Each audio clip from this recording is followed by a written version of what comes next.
অবৈধ অভিবাসীদের বিরুদ্ধে কঠোর ব্যবস্থা নিচ্ছে ব্রিটিশ সরকার। এক মাসে রেকর্ড সংখ্যক অবৈধ অভিবাসীকে গ্রেফতার করেছে দেশটির পুলিশ। এতে বাংলাদেশি কমিউনিটিতেও বেড়েছে গ্রেফতার আতঙ্ক। লন্ডনের 209টি স্থানে অভিযান চালিয়ে গত জানুয়ারিতে 142 জনকে গ্রেফতার করে ব্রিটিশ ইমিগ্রেশন এনফোর্সমেন্ট টিম।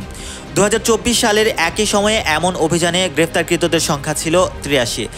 গত 10 ফেব্রুয়ারি অবৈধ অভিবাসী ধরপাকড় বৃদ্ধির এমন পরিসংখ্যান প্রকাশ করেছে ব্রিটিশ হোম অফিস। হোম অফিসের প্রতিবেদনে উল্লেখ করা হয়েছে 2024 সালের জানুয়ারি থেকে চলতি বছরের জানুয়ারি পর্যন্ত যুক্তরাজ্য জুড়ে গ্রেফতারের সংখ্যা দাঁড়িয়েছে 609 জনে। এর আগে যা ছিল 352।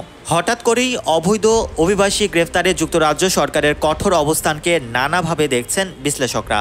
তাদের মতে আগে অভিবাসী ধরতে সাধারণত রেস্তোরাঁগুলোতে অভিযান চালানো হতো, এবার এ তালিকায় যুক্ত হয়েছে সেলুন, সুপারমার্কেট, কারওয়াশের মতো স্থানগুলো। এতে বাংলাদেশি কমিউনিটিতে বেড়েছে আতঙ্ক। Mohammad Rasel, news 21 international desk.